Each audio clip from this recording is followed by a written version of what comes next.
Well, good morning and welcome back to the allotment and the channel.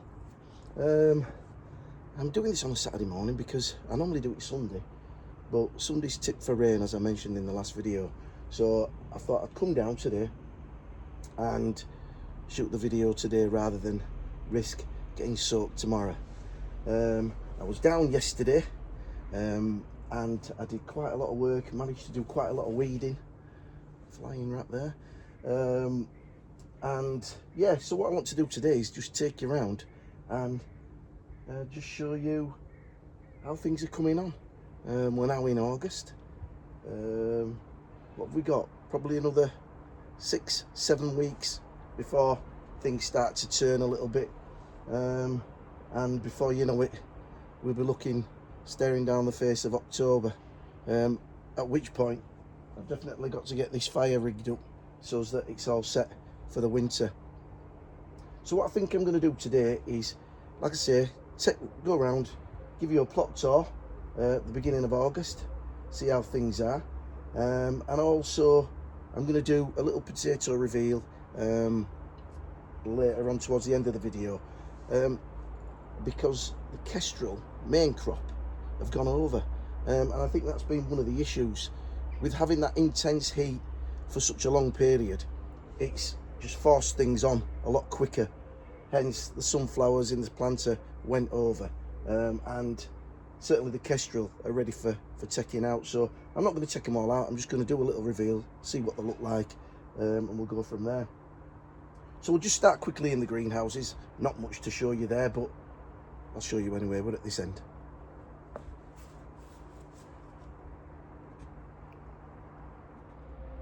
I think one of the successes this year, if you can remember, for those people that have been with me from the beginning of the season at least, this whole area here was an absolute mud bath whilst I was building the sun shelter. And if I remember rightly, I was doubting whether or not this grass had come back. There wasn't a blade of grass in sight, but look at that, it just shows the resilience of grass. You know, it'll bounce back, give it a bit of a watering, give it a feed, and it'll come back. But also the garden. The garden is newly created this season. Again, if you can remember, I had sleepers all the way along here, and that whole fence there that you can just see behind the plants was put in at the beginning of this season, and all these plants have gone in this season. And I just think, you know, for a season, they look great. I'm really, really pleased with how this garden's come on. Everything seems to have done well. I did put some rotted manure into this, because as it stands here, as you can see, the paths coming in there, those paths came right the way up to here. And then this area used to be just a lawn. This was the lawn. So there was another bed here, where that one is, there was another bed over there. So there's been big changes, and that's all happened in this season. And sometimes I look back and I think, gosh, how did we do that? How did we get here? Again, you know, the archway is looking great. All my cutting dahlias have done really, really well. Just regularly deadheading those, and they're looking great. They've swamped the roses, unfortunately, but next season, hopefully they'll have a bit more size on them, and that will probably be just a rose bed, as I mentioned. The climbers, this one's done the better, but this one is far more in advance of the others, because this is one that I moved. It used to be down here somewhere before we put the greenhouse in. Marigolds, absolutely superb. To say that they were dug up, they're bombing on brilliantly, attracting all the bees and the various insects. I am still getting tons and tons of cucumbers. I came in here yesterday, and here we go, look. There's one, there's two, there's three. We move further back, there's 4, 5, there's 6, 7. And I was doubting how we were doing with the cucumbers. Oh, let me just show you that. That's a lovely sunflower, isn't it? I never planted that. It's just one that the birds have dropped in. So yeah, this greenhouse is looking great. I can't wait to get a zabranche. All looking nice and healthy, no disease on them, and a lot of the peppers are starting to turn now, you know. So what I'm going to start and do now is just strip back some of these leaves, just so we can get the light into the peppers to give them a helping hand in maturing and turning red. As you can see, I've got all my water. I've tried to get into a regime with this watering system business, you know, not having a hose pipe. So before I go, every day that I come, I fill the watering cans up so I can at least get all this greenhouse and the other greenhouse set up and watered. Excuse me. Nothing much changed in here. The tomatoes are coming on. They're looking really good. The sweet corn seems to be swelling to me. And yes, again, I'm getting quite a lot of cucumbers still coming in here. You can see a cucumber just there, look. And my melon is still there. I may take away some of these leaves so it gets some light. But one of the subscribers mentioned to me that I just placed it on here, and he said if you leave it on there, there's a likelihood that it would grow through this gap and you'd end up with a misshaped melon. So I've just put it on that kneeling board there. You know, it's really good that you get all these little hints and tips. And again, the watering's all ready to go in here. These golden sunrise are looking great. I'm going to have to check those today.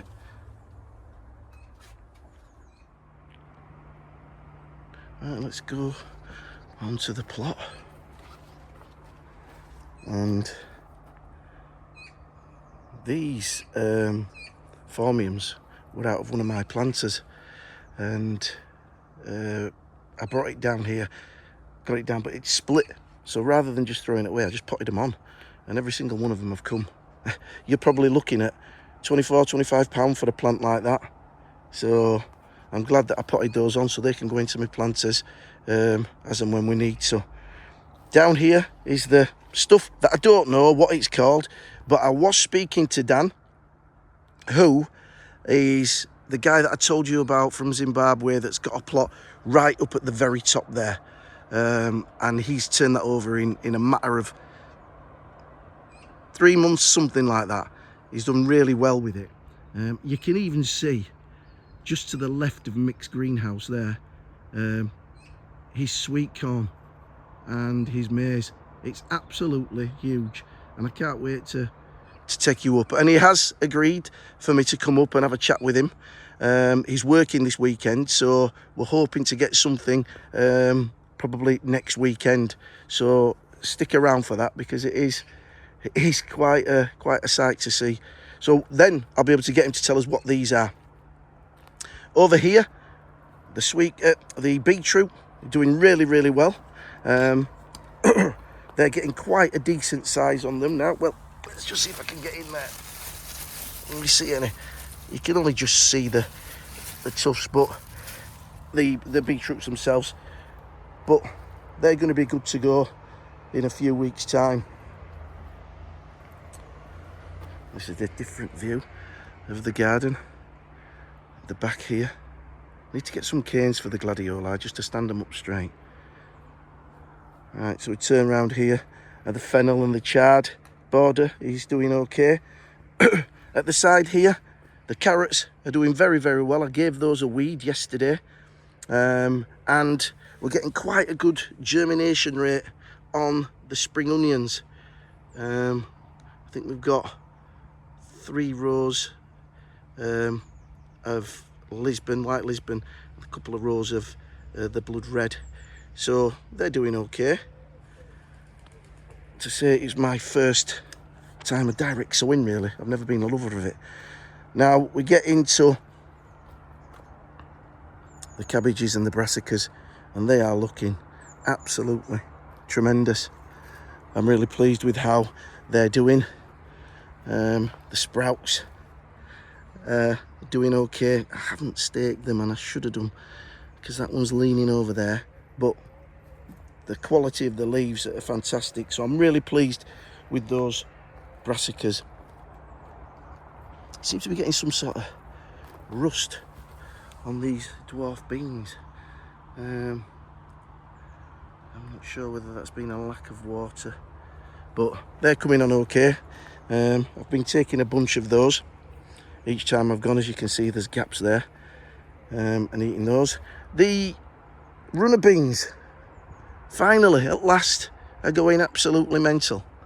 You know, a lot of flower on them, attracting a lot of the bees, and we're getting some decent sized runners as well. So I'm really pleased with that. Stop saying I'm really pleased. I'm pleased. I need to think of another word. I'm happy. I'm happy. Change it up a bit, man. And here we've got the leeks.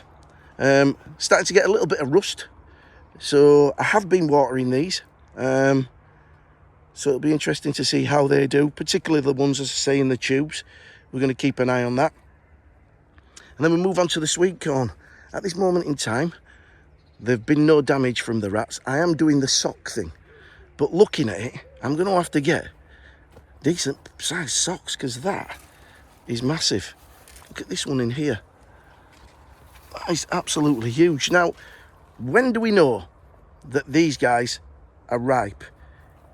Do these have to go completely brown? As you can see, that's still got a little bit of yellow. If you can let me know in the comments, that'd be much appreciated. What I did notice yesterday when I was weeding, came down here, there's the grapevine, look.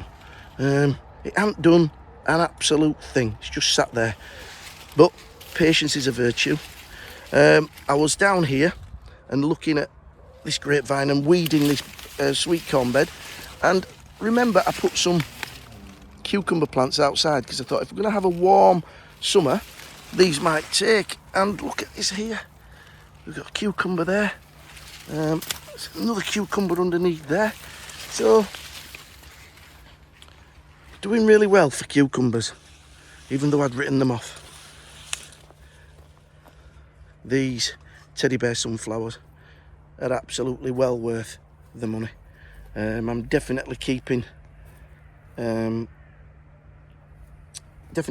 some seeds back off these. I'm saying well worth the money. Ali bought me these. I'm trying to steal the glory there, Ali. But yeah, Ali sent these over for me, and they're absolutely fantastic. As you can see, they've outlasted the other ones. I think that might be because they're in the ground, whereas the others was in this in the planter.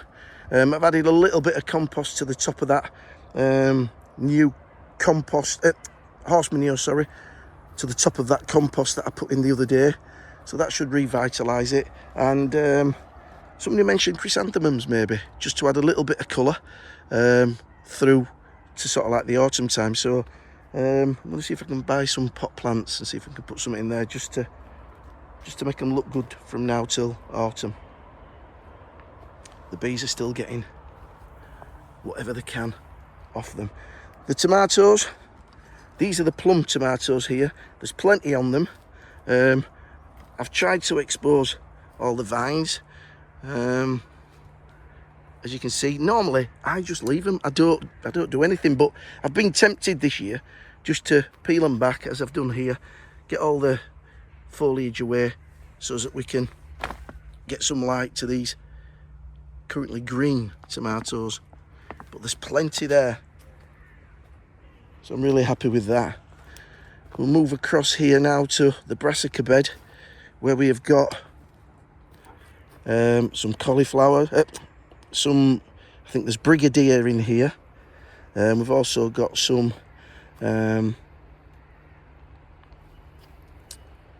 chard, no, get a grip. It's early this morning, guys, only just got up. Kale, and the kale's looking really, really good. So yeah, I'm pleased with that. I need to get in there and just check out some of the dead leaves.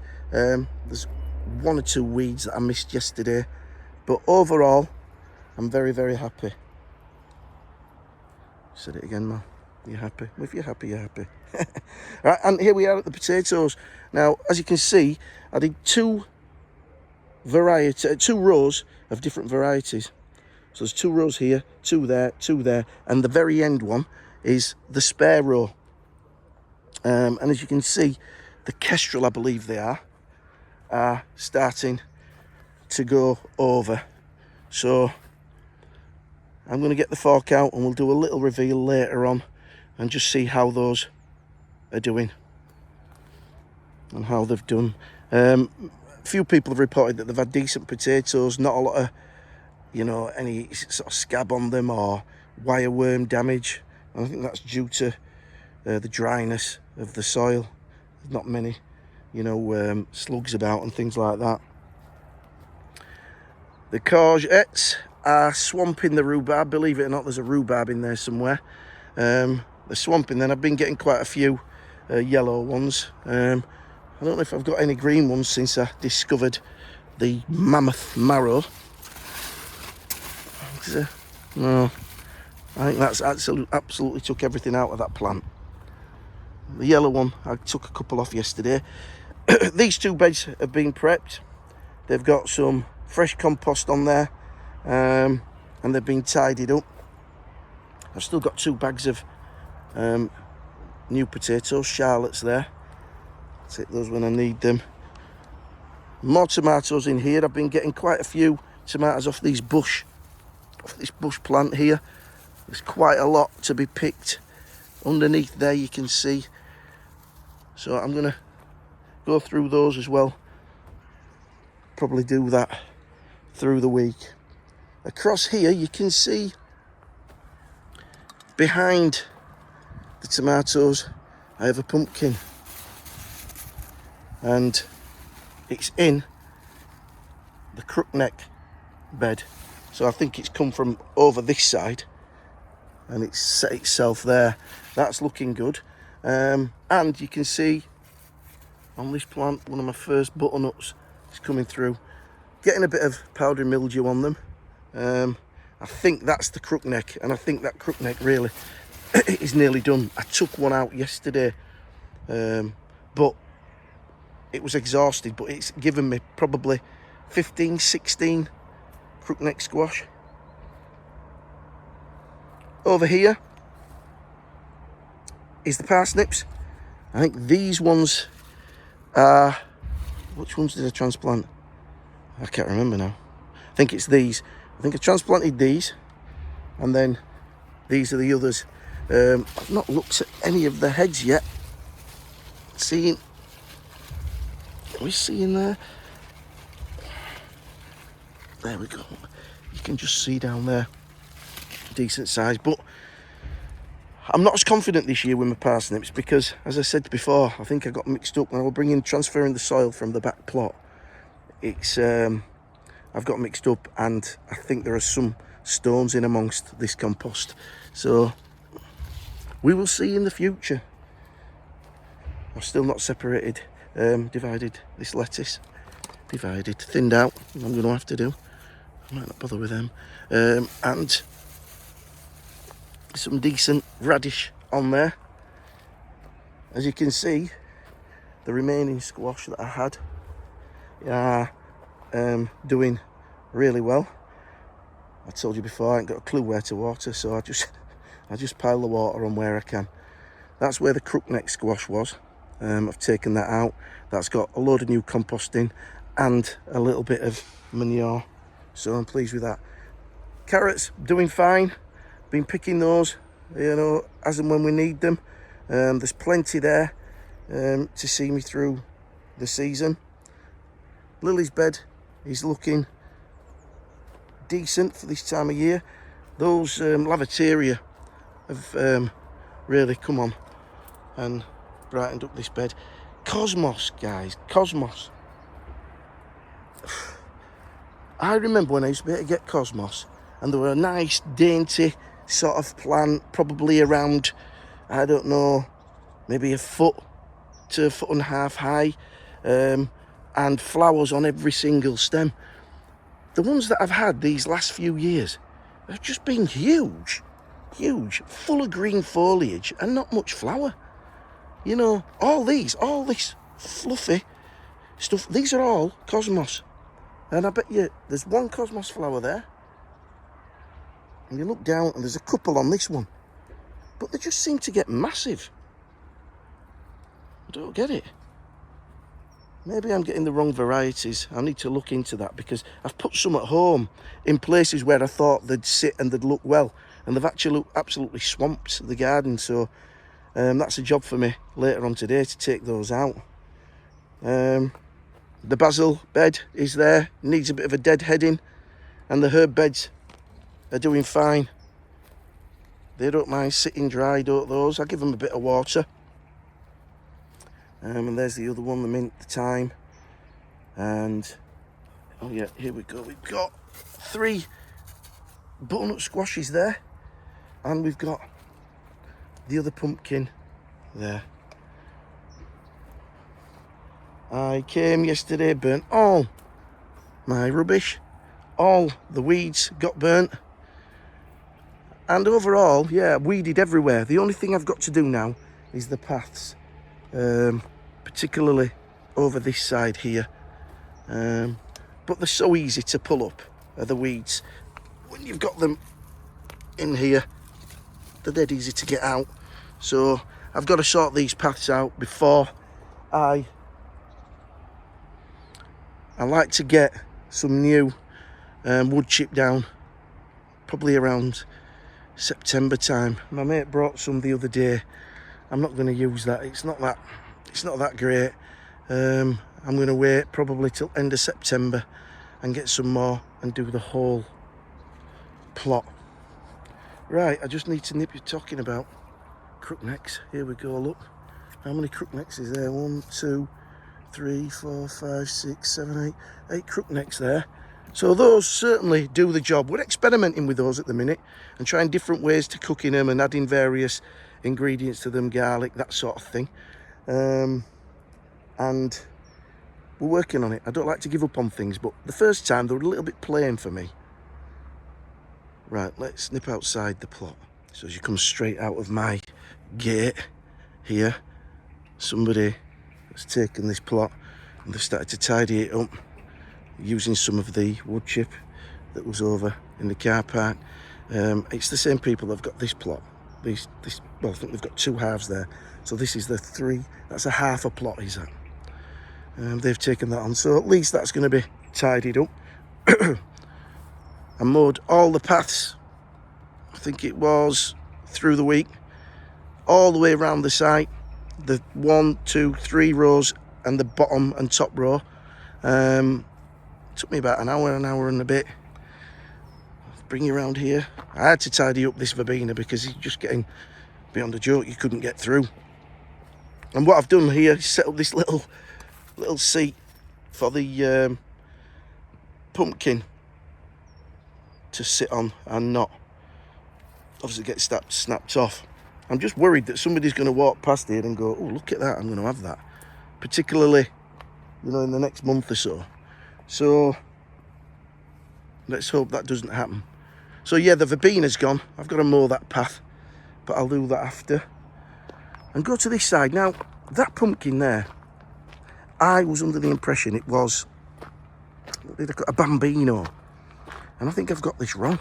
And I don't know where they've come from, because down this side of the path, I have got, again, all the squashes are crawling over. But look at these. Look at these. Now that's about, you know, my hand stretched right across that. There's another one there. We've got some more over here somewhere. And I'm thinking to myself, to me, I think they're the bambino. So I don't know how I've come across these then.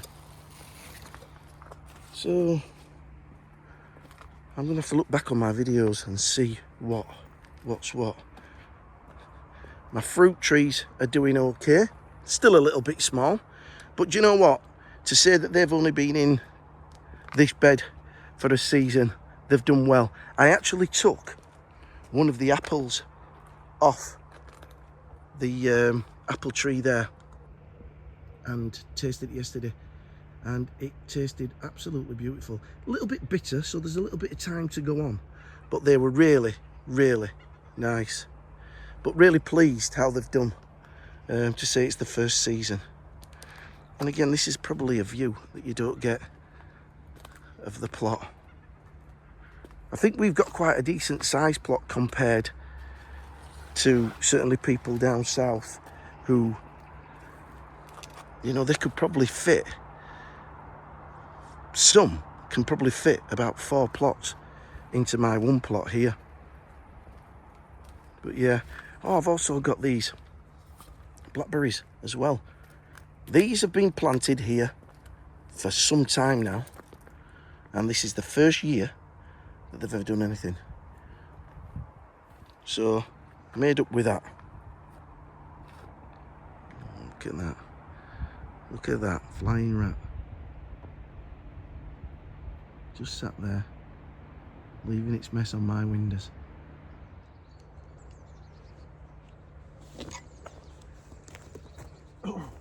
So that completes the tour of the plot as it stands.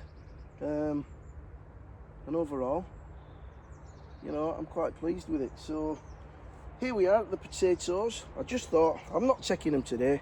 I've got a little bit on today. I've got to do the cooking. And I just want to have a look and see how they've done. Let's have a gander. Where would we start? Let's start with this one, eh? Let's have a look. Get that fork in. Bit further. Oh, righty ho.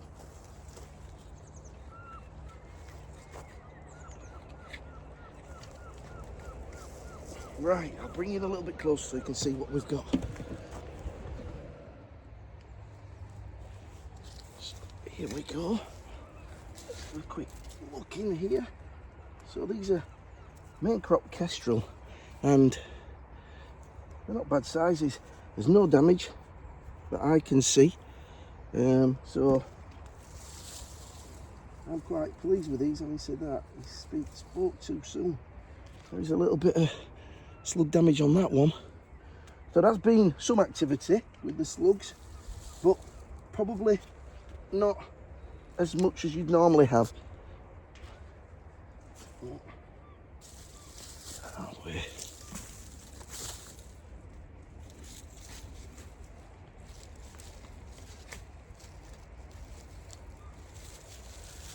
Well, if that's one plant, I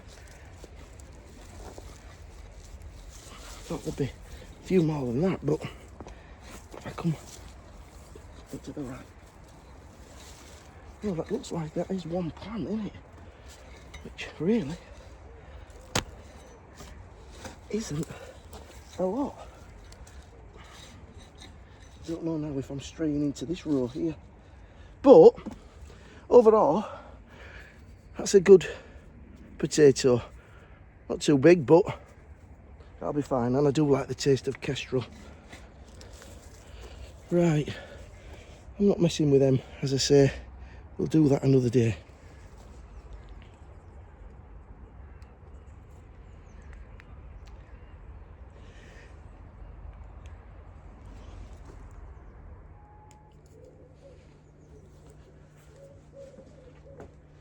So, there we go. As I say, quite pleased overall how the plot's looking.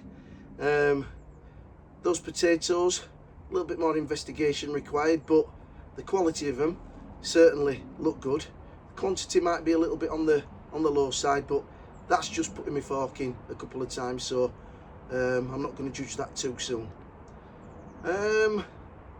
Yeah, we're having a chat with Mick and Norman last night, and we were just talking about what we were going to be doing next and that sort of thing. And for me, I've said to them last night that what I'm going to do is August is going to be the day where I draw a line under it, and basically what I mean by that is I grow for a hobby, you know.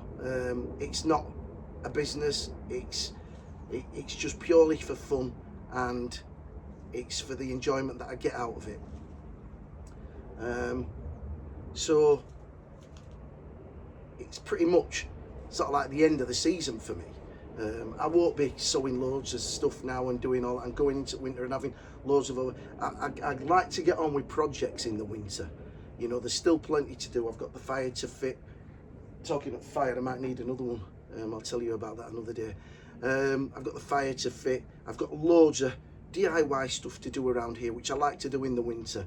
And that break from growing refuels my tank for the following season. So that's what I'm trying to adopt, that clear cut-off point where I say that's that. It's hoe in hand, weeding, watering, and the basics, and harvesting. And as I come to a bed and I empty a bed, it gets tidied and it gets prepped, ready for the following season. So quite a milestone really, and I think that's about right for me now. So yeah, so that nicely brings us to the end of another video. I'd just like to thank all the new subscribers that have come on board over these last few weeks. I really do appreciate it. I'd just like to thank everybody for the kind and positive comments. It really does give me the drive to continue trying to make these videos.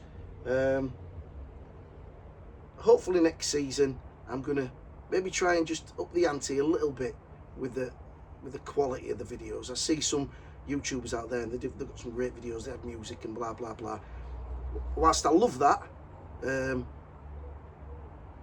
I just like the rawness of some videos, you know, where people are just telling it how it is, you know. But I do think the channel could do with just a little tweak, maybe a nice intro or something like that. Well, let me know in the comments, tell me what your thoughts are. Should I just leave it the same, or should I just try and add the odd little bit, you know, a little bit of music on the, you know, on the speeded up bits and things like that.